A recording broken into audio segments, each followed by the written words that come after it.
So it's the food. It's always food. That's our discussion today, isn't it? And it just can't be escaped. That's the thing. With alcoholism, you don't have to have alcohol. With food, you always have to have the food, don't you? Yeah, You can't not have the food. God knows I've tried. It's not good for you. It's like when you go over a packet of biscuits. You have the one and next to you full of the packet. Yeah, that's I do this thing now, Tel, where when I'm in the supermarket, I have a literal agreement with myself. I say, okay, we can get that on the condition that you know you're eating all of that tonight. And I do have that. And then I go, okay, well, what about something a bit smaller that's a bit more expensive? You know, and I'm kind of negotiating the treat with myself now. Instead of 4 Kit Kat Chunkies, you know, for £2, it's all get something, you know, a bit more upmarket that's a bit smaller. They are good, though. Welcome to Been There, Done That, Now What? I am Terry. And I'm Claire. And this is a podcast where we talk about addiction, ADHD, and everything in between. Or as we like to call it, the messy middle. So, food. As we have started, like the sugary treats, the dopamine hits. It's always our good old friend, the neurotransmitter, dopamine. Yeah, I feel like it's like the bad guy behind everything now. It's like Baron Greenback is actually dopamine. Who? Don't you remember Baron Greenback? Who's that? Danger Mouse. Oh, Danger Mouse. I remember Danger Mouse. I don't. Is he the baddie? Yeah. Oh, right. I don't think I ever knew his name. I love Danger Mouse though. But yeah, I know what you're saying. Yeah, it's dopamine. It's behind everything. Like pull back the curtain. Yeah. Dopamine. Hi. He's running the show, really. Yeah, it is, and I mean, this is why we want to talk about this one, because this one affects everybody, not just neurodiverse. Here's that dopamine fix. Food, isn't it? Food, yeah. And it's like everything's against us, because it's like all the food industry, they're spending so much money making sure that we are trapped exactly where we are, you know, not being able to resist. Apparently, I haven't researched this, I should have looked this up earlier, but there is a thing called the bliss point, where the what? A bliss point. Bliss, BL. Bliss, like has like blissful experience, where they want to recreate just the right amount of fat and sugar at the same time. And apparently, the only natural form of that we have is breast milk. And so they're creating this bliss point for us with this fat and this sugar. So when we eat, it's giving us that extra. They really, really want us to have this I suppose craving. If you've never been breastfed, then you ain't going to know that. But do you have to have tasted it to have that? Our whole system is built up to want it. Knowing me, no. It just has to taste really fucking good. Then that's it, I'm hooked. It's hard, isn't it? I've found, and where was that in? Where did you hear that anyway? Oh, it's in my head from ages ago. That's what I mean. I do need to look that up. Are they actually making something that's going to be like the creme de la creme? Well, this is now, I think, why we can't resist a lot of the stuff, because everything... And it's true, right? You said it there, can't resist. Yeah. And it's so hard, because especially like, just one bite of something, it's like, and that's the quick, instant dopamine. Yeah, bosh. It just lights us up, doesn't it? And that's not just us. It's not just ADHD as an addict, like we said. It's how we work. It's an evolutionary trait. You know, if we were finding sources of high sugar or high fat content, you know, years ago when we were hunter-gatherers and stuff, it was, you know, a survival mechanism. Eat as much of that as you can, you know, eat, because this is energy, this is nutrients, this is going to keep you alive. But we don't need that now in Tesco's. We was talking earlier, weren't we, saying about not going shopping when you're hungry. I'm thinking maybe I shouldn't have done this podcast whilst I'm hungry. Yeah, I know. Because I know by the end of it, I'm going to be ravenous. Yeah, I feel the same. Because just talking about, well, we haven't even touched on any of it yet, but I'm already sitting there thinking, salivating. What would you go and get? I know you're still on your diet and you're doing really, really well, but if you could go and just get anything after talking about food now for the next half Pizza. hour. Pizza, yeah, I'm big on pizza. That is what I am waiting for. Like what we now June, so I've done like near 5 months of being really fucking good. I've slipped a couple of times, but nothing major. Yeah, you've done amazing. But I have been like waiting. My dirty cheat meal is going to be a deep pan pizza. Is it with loads of chocolate? What on the pizza? Probably. I like my pineapple on pizza. I do. Controversial. Yeah, because everyone says, "How do you do good. that?" Yeah, I love it. But that's going to be my first real cheat meal. I was watching a video actually, and it was just before I came here. I was at the gym to get my protein shake, and there's a big bloke on the treadmill. And he was talking about cheat meals. He said, well, you wouldn't cheat on your girlfriend, so why cheat on your food? I was like, all right. Well, don't think food is going to react quite the same. don't think food's going to kick your ass. So, yeah. Interesting. I'd like to know more about his relationships. Yeah. But I thought, I can't wait to have a proper blowout, you know what I mean? Yeah. And it has to be pizza because I'm really... like thick, deep pan. That's the thing, isn't it? And we've activated. The dopamine can be activated just by talking about it, just by imagining it, smelling and then tasting. And then apparently there's the two-way thing. Once it does hit your gut says, yeah, okay, I can agree, this is good food. Go. And then you just have this constant... Yeah. And we hate ourselves for it, don't we? There's so many people I know that... But this is it. I mean, I was 105 kilos in January, and that was all because I just can't stop myself. You know, I've been good this year, and I know I have. But you know, it don't take long. Like you know, when I nearly died when I done the half marathon, and after that I went really good for about 3 or 4 months. Is that because it scared you? Or? No, I just thought it didn't scare me as such, but I just thought, well, I've got to try and... It made me look at life differently, you know what I mean? Okay. So I nearly did lose my life. I was touch and go, you know what I mean?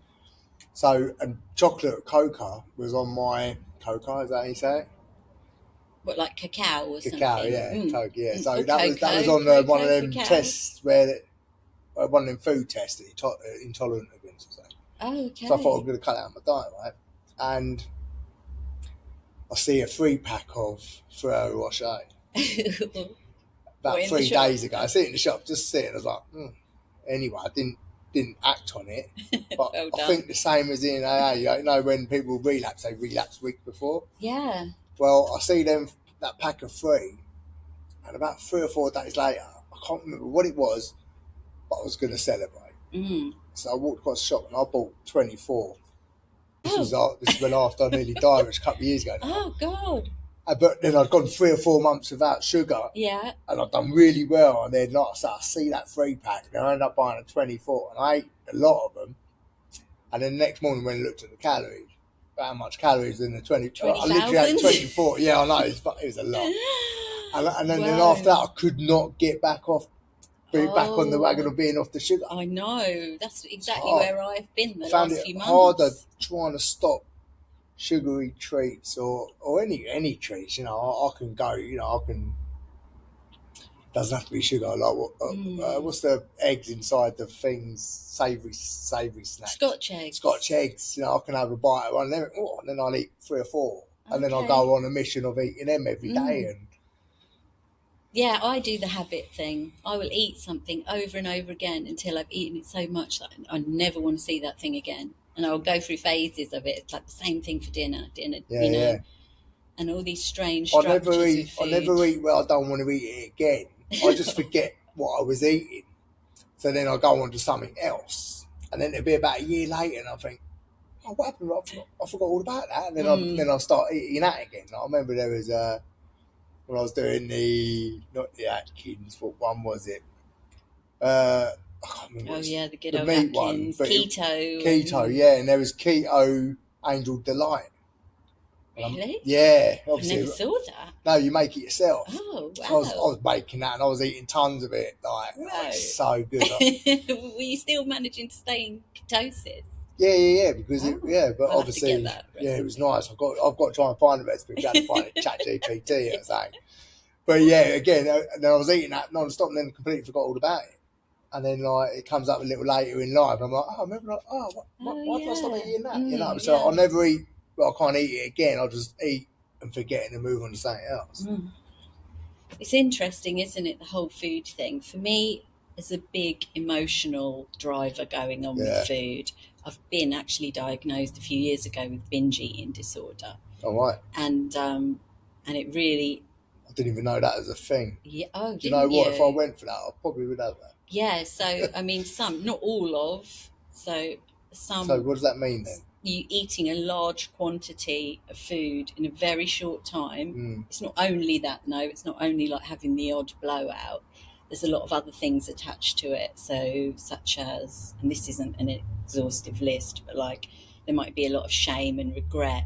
There might be a lot of overwhelm. There might be a sense of lack of control over what you're eating.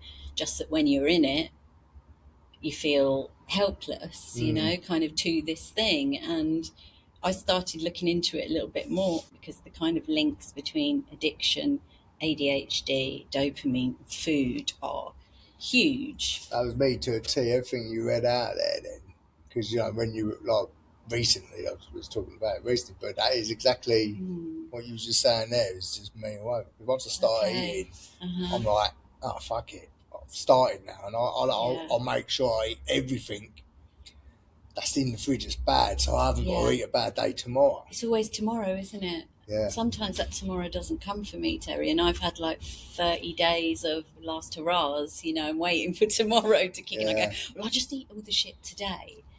But actually, I've been struggling with food literally all my life. In fact, thinking about it probably is my first self-soothing mechanism. I'm thinking now about when my dad went to prison and I was at primary school, and it was the first time I remember eating something and it having that right feel good kind of feeling, and it was just bread and butter, just white bread and butter spread really thickly, and I just ate it and it gave me a physiological thing. And I hadn't been big before that, and I think that's really, I was eating then to give myself those things, to give yourself, which we do as well. It's a reason why. I remember ADHD and food, isn't it? You were saying about the bread and butter. When I was a milk boy, we used to go to the convent in Ham. And they would, I know it wasn't the convent, they made us toast, but it wasn't it. This little old lady in Petersham. She'd put Irish she was, and she'd have butter, not in the fridge. This is the first time you see butter in one of these butter things on the side. And she'd take the brown toast out of the toaster. Nice. Rest them against each other. Oh, a whole and I'd ritual. Be sitting there like, and then she'd smother it with this. I used to eat, and I was only like 14 or something, but every time I used to go there, I'd be like, it's a hit, isn't it? It was a proper hit. And real butter as well. Yeah. It ticks all the boxes, doesn't it? Because it's not just sugar and fat, it's like salt as well, isn't it? Sometimes you've got to have that savoury, salty. Literally, this weekend, I've been really good this, and then I bought Eleanor wanted a big bag of salted popcorn. So it is Eleanor. So I bought myself one as well. I thought I'll only have a handful, so I mullered it. And then I got another pack the following night. So 2 big salted popcorn. How did you justify it? Because that's the thing. Is like the loop. I didn't justify it. I was just like, you just did I knew that I was thinking, no, I justified it by saying it's only popcorn, it's only light. But it weren't part of my plan. I knew this. I'd already eaten a few other things I've planned this weekend. But then that's why on Monday morning I felt like shit. I felt shit myself. Even though I've done really well for the last 5.5 months, that one weekend of just having a few little bits here, couldn't leave the house Monday or Tuesday. I felt I was just like, just down in the dumps, man. It was just like, come on, man, pick yourself up. What was going on for that though? Yeah, What I think was it? I don't really know. I don't know if it was. How was you feeling? You know what I mean? I still done all my training at the weekend, right? So, Right. but then, like I said, I just had a couple of Nando's, as close to my meal as it would be. So I'm not going like. I mean, I used to have like a meal for two in Nando's and stuff. So I was having like, Yeah. broccoli and so I still staying similar to my Gosh. lunch that I'd have if I made it myself. So it was a good, it was still a blowout Yeah. But in the sense in a that, responsible way. yeah, and I think going back to, because I've been like this all my life, right? Yeah. Fat thin, fat thin. Same. You know what I mean, 100%. right? And as soon as somebody says, "Oh, you look good," that's when I go, "Fuck it." You know, back in the day, I'd be back on the beers instead of the vodka, because I was on the vodka because of the calories. And I think Friday or Saturday or something, I can't remember where I was, but I see a lot of people that hadn't seen me for a while. So I was all like, "Oh, you look really well. You look really," and I was just like. Even though I didn't overeat too much, but I still ate a lot of things that I. And then just Monday, I was just like depressed. You know what I mean? Like, so interesting how it works, because you've done so well and you had a couple of days off, and yet that triggered like a didn't do hangover. my steps, didn't do my running. So I had like Monday and Tuesday of just a little self-pity party. You know what I mean? Yeah, what was going on? Do you know? I ain't got a clue. Just you know back what I mean? in that. I blew out football in the evening. I was meant to play. I just on the Monday, but then like this morning, I got up this morning, done my run, done an extra mile, I've just got back into it, and I feel fucking bright as rain again. But wow, 2 days it that's just brilliant though. and I haven't felt that low for a good 3, 4, 5 months. I've been doing all right, and it's just like, and that's all the whatever it does inside the edge. You know what I mean? Absolutely, we've got all that going on, plus the shit we do put in our bodies. Although it sounds like you didn't do too bad, but usually when I have a blowout, especially off the back of getting really fit, usually, and doing really well, and once it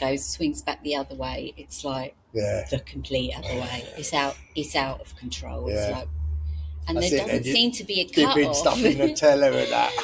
The whole lot, everything is then focused on, and it might start off like I'll have a cake for breakfast, a cake for lunch, a cake for dinner, and justify it that way, like, oh well, that's my calories. I've been naughty, but it's all kind of, and all of a sudden it's just warped. I just have a very warped relationship with food, which then triggers more of like the self-loathing. There's a lot of that, and actually there's so much research about why we shouldn't look at it like a personal failure.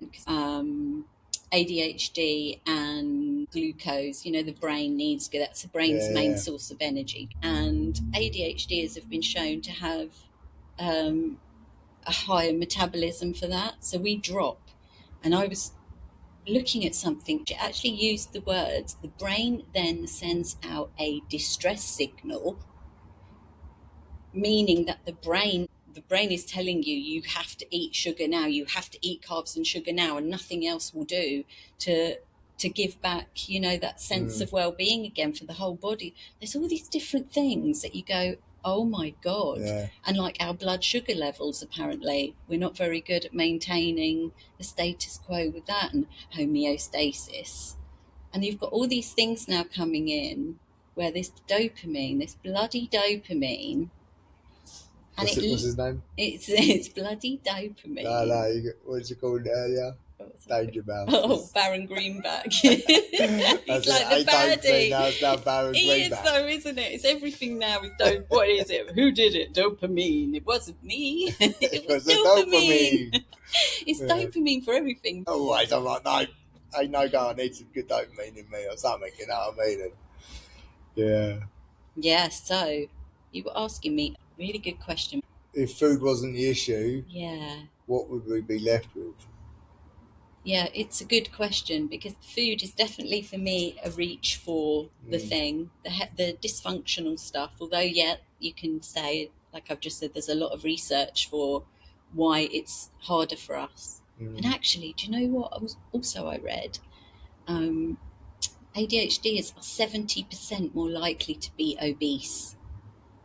So all these things, again, where they, it really winds me up when you hear like, oh, everyone's ADHD, and it feels like the whole, there's some of us that are literally riding the whole ADHD experience. It isn't easy. It doesn't, you're right. I mean, and I think of all the ADHD traits and ups to downs and that, this has always been my number one baddie. You know what I mean? Yeah. Food. You know, just trying to have a balance of it because, like, even when we went to a steakhouse on Friday as well, and it was a flat iron steak. They give you these little meat cleavers at the end for ice cream. And I was like, all right. So we went up and it was salted caramel. She don't like salted caramel. So I went, I'll have hers. And that was the gateway drug, you know what I mean? And later when I started sitting there eating popcorn and, oh man, but it was nice. But that's it, like, you know what I mean? That could quite easily, it did snowball me up because, you know, I end up having the extra bits of chocolate that I weren't meant to have. Even though it's the dark chocolate, but I end up going like a few more squares more and all from... Why do we see it as a treat? It's like, by this age, I know that it's going to cost me a lot more than just a little bit of chocolate usually, you know? I find it very difficult to maintain that. But it still feels like it's the reward all the time. My brain in all of these years hasn't shifted yet onto, hang on a minute, how about trying an apple? You know, there's never ever that. There is no detour. Yeah, I've been a bit better with that. That's good. Yeah, but only because I'm on this, and I'm not even meant to be eating apples. And then I'd have like one apple because I went to Eleanor's end of school with Greece production that her school kids done in Greece. Oh. So as soon as I got there, I walked over where they got the drinks and that, and there was apples, there was chocolates. So I was like, well, I'll have an apple. So I went back. Oh, that's quite nice. Back, no one. Yeah, I forgot what apples tasted like. Then I had a couple of little bags of popcorn again. These ones are sweet and salt, so they're a bit badder than the other one. I had a couple of bags of them. But yeah, apple, it's just got to taste good for me, and I'm going to eat more than I should, you know what I mean? That's the thing. And also, food, the dopamine, it does light up the same places as happens with addicts. It's whole three-way reward system. It's like, oh, that's nice. Oh, let's do that again. As soon as it drops as well, it activates that withdrawal as well.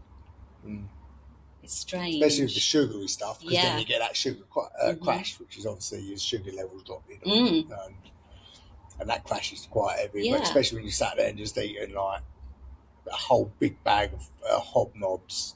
There's another one that's cut where they chocolate both sides of the biscuit. You used to get it. Oh man, I can eat so much of that shit, and then you just feeling it, isn't it? Though it's eating it and having that feeling, and then. Yeah, it's a really tough habit to break. I've either got to completely, which I do at times, go completely without. It's got to be all or nothing for me. Again, I've got to do it addictively because I can't just, like people say, well, just don't, just eat a balanced, healthy diet. And you think, it's like, don't eat all of them. Just eat 3 square meals a day. Just why don't you cook all those mouldy vegetables in your fridge? Yeah, that's what we're talking about, the ADHD tax, isn't it? So like, food just going off in your fridge. Yeah, it is. I mean, the vegetable graveyard. Every week we are throwing food away. It's not, we don't want to be throwing food away, but you just, I don't know what it is. We put stuff in the fridge to eat later on, and you just end up throwing it all out. It's all got mould all over it. Like, what was you saying about the vegetables? Vegetable cemetery, weren't it? It is the vegetable graveyard. My fridge. It's like the amount of times I've like go in the freezer like a year later and I'm literally throwing loads of stuff out because it's been in there too long. Yeah. You just think it's such a shame. But even if I cook it, I still tend to cook a ridiculous amount, like I'm feeding a family and there's only me. And then of course we've got low boredom threshold. So 2 days I might eat it, and then there's a whole giant pan that's still. And then you just get the takeaway. Just freeze it. Just be organised. But we've got all the executive dysfunction stuff as well, haven't we? So that simple, just freeze it. Turns into I've got to get it out there. I've got to put it into this. I've got to put it into that. I've got to freeze it. It turns into like you think, fuck that, just lob it. Oh, I know, exactly that. Yeah.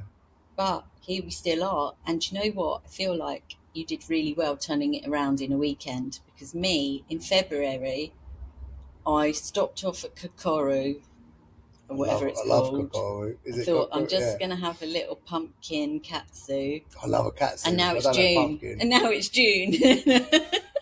That was February, and every day, and I've put on, loads of, and it triggers all that self-esteem You know, I stuff. don't that delivered most days. Cocoa, and there was another one in Kingston. They do falafel stuff. It's underneath the arcade centre. It's just basically falafels and that, but their chips are well nice. So I'd get this healthy it's not falafel. The seats chips ain't healthy, outside. so every day I'd get that and then the chips. I was having that every day, and again, without even knowing it, but that was my go-to every day. And then I was like, well, I've got to stop doing that, and then go something else. And It's turning it round, though, isn't it? It's really difficult. it is when you were sitting there just talking just now on whatever the addiction part of it. This is actually the longest I've gone without having shit. How in long? My life. Yeah, I was going to say January, to you. like January. Yeah. Normally it's 3 months or something where I'm doing really well, but this is like 5 months going into 6. And I was sitting there thinking, and all this talking things. So I've actually done the best I've ever done in my whole life, because like I say, I've always done that yo-yo. You know what I mean? I've always I've been fat, I've been skinny, I've been fat, I've been skinny. I've just been fighting that all my whole life. You know what I mean? It's just tiring. You know what I mean? It is exhausting. And you get other people that can just eat and eat and eat and don't even put it. I have to look at a burger and I just go. You know what I mean? I say that, but the way I eat can be pretty. Yeah.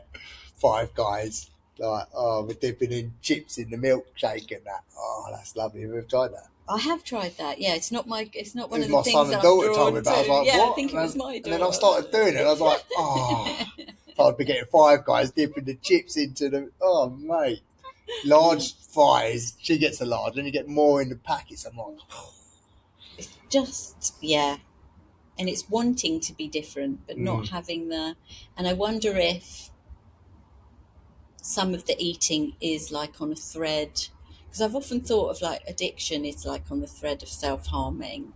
There's something there, that I definitely punish myself with, and it's interesting to sort of watch it going on this time and try and step back from it a little bit, because why did I start doing all that eating again? Just kind of get fat. It kind of keeps, or so they say, it's like a lot of the getting fat is about avoiding intimacy, avoiding people, All right, well, that's not been my case. I've never thought I've never thought I was fat until I lose it. I'm like, fucking hell, mate. You are huge. And you ever see photos and go, oh my God. all the time. Like, I've got my before and afters at the moment. I'm just like, Jesus, man, how do I let myself get like that? Yeah. You don't see it, do you? No.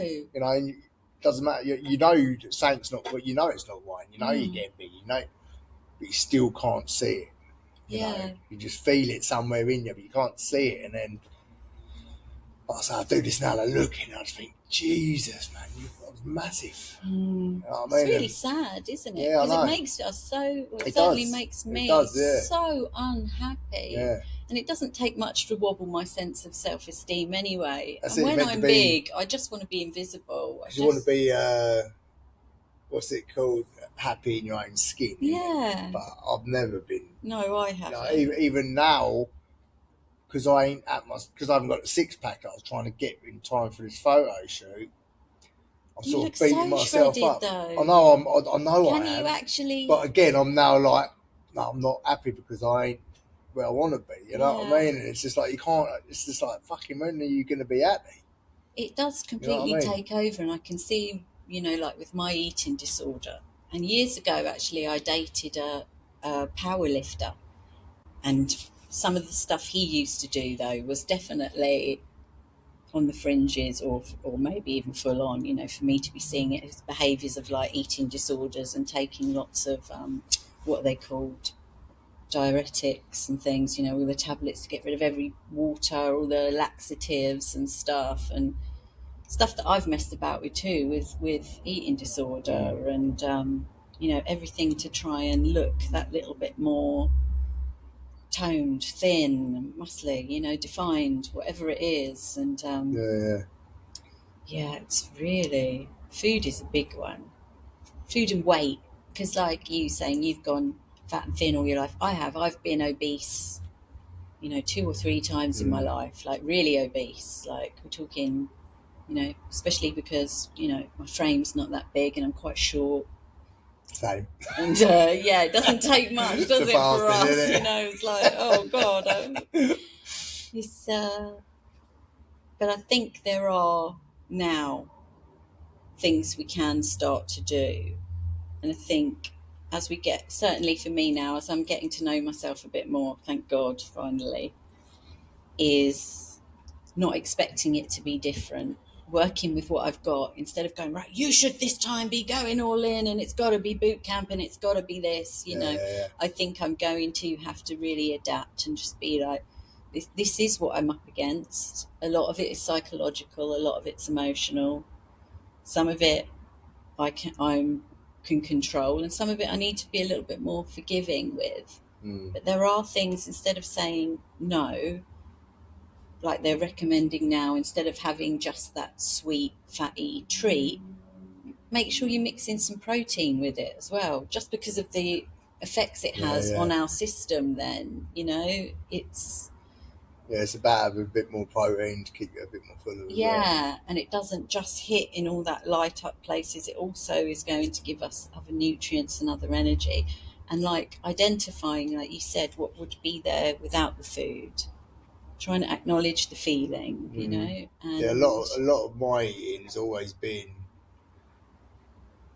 comfort, I suppose. Not comfort eating, I suppose, or when I'm just feeling. I've always, you was talking earlier about when you're having that bread and butter, and I always remember. I think we spoke about this in an earlier one before. We have definitely. It comes up, doesn't fun it? Food, size, a fun size. Oh fun size. We were like, what the fuck's fun size? That's not fun to me. So I'd always go downstairs and take out the Milky Ways and Snickers and that. Oh, the Milky Way. Yeah. And I'd just take them upstairs, and then I'd have like 5 in my bedroom, and then I'd be running down and nicking more out. Yeah. So from an early age, that was me straight off, and I've always been like that. And that's with anything, you know what I mean? Drink, drugs. I can't just have one cup or whatever. It's got to be until there's nothing left. And then it's hiding it, isn't it? And then it's doing a whole duplicit kind of, and that's where the shame enters then for me. Because if someone says to me, bloody hell, and suddenly I'm like, I'm back in the, I'm disgusting, and I can, and then I want to. I think touching back on what you were saying about now you're sort of knowing yourself and how you can work with it. Because for me, since I've been doing this, I've never been one for prepping food, but because it's part of this training that I'm doing and all that, when I'm prepped, and I've got my week's dinner, my week lunches, I love it, and I'm so on tune then, but it only takes me not doing it one weekend, and then I'm like trying to sort of, it's and that's when you start thinking, well, what's easy to get, so then I might just, it throws me off course. So when I am prepping, I'm eating like a boss. But again, with me, I find it hard to keep doing things. Absolutely. Because it takes one night, I think, I can't be fucked tonight. Yeah, we've got fit. And then it's Monday and I'm running around, I've got to now try and cook this before I go here, and you know what I mean? God, it's hard. I can't maintain but it. But if I prep like I say, if I prep like a boss, then I'm flying that way. Or if we had someone to prep for us, exactly, that would be amazing, you know what I mean, like all these A-list celebrities, exactly. I'd love that because we'd have someone to do it for us. And then there's all this research about how well ADHDs do on like the ketogenic diet, for example. It's really good for us, really good for how we operate our brains and stuff. And well, again, I think you've got that one, and you've got the intermittent fasting. Yeah. Because I've done that, and I do that easy, because to me, I could sit there and forget to eat anyway. When you're in the zone and you're working, so for me, like when I was doing the intermittent fasting, I could do 24 hours easy. It didn't matter. So it's quite that for me was quite easy. I don't know what it'd be like for anybody else, but it's just knowing that you haven't really got to think about what you got to eat, because you're not going to eat for today or 12 hours, whatever window you're doing. But sometimes I was just doing OMAD, which is 1 meal a day. So I'd know that I've only got to worry about that one meal a day, as opposed to 3-4 different meals a day and that. It is a lot to organise, isn't it? I do feel overwhelmed, and I just return to cheese and crackers, and then that will do me for a few cheese days. on toast. That's literally cheese and crackers, cheese and crackers. It's so easy. Yeah. Cheese and again, crackers. you can eat it and all I'm day just long. That's me. Then I'm just like a little freaking mouse with the cheese and crackers. Yeah, I miss then, cheese and crackers. Yeah, cheese and crackers. It's a strange one, definitely. But they say, there's other ways. If you can identify what's going on, that feeling, like the late night craving. If it wasn't food, what would I ask? What would I be asking for? What am I really? Is there something unresolved? Something I don't want to think about? All that sort of stuff. There's always, I think there is something behind a lot of it, isn't there? Or again, as well, there's stuff that if you're getting a craving to eat, you can walk it off. Yeah, or they say change your environment, don't they, as well? Because we can get into those little habit loops, don't we? We was talking about hiding food, weren't we? Yeah. And I said, I don't do that, but I was thinking of hiding it from other people, but you said like hiding it from yourself. Yeah. Straight away, I was like, fuck me, I do that all the time. I have to put stuff in cupboards out of my view and I forget about them. And like you were saying earlier, you found your dark chocolate half a bar. So a lot of times I'll come across something, looking for something like, oh, I forgot that was there. Yeah. Well, I'll have to eat it now because it's there. And it's the impulse control. Like I can be cooking a really healthy dinner while I'm eating nuts. Picking and that. nuts. Yeah. It's like, why have you done this? Now you've made this really nice dinner for yourself. That's going in the fridge, probably to die. Yeah. Vegetable cemetery.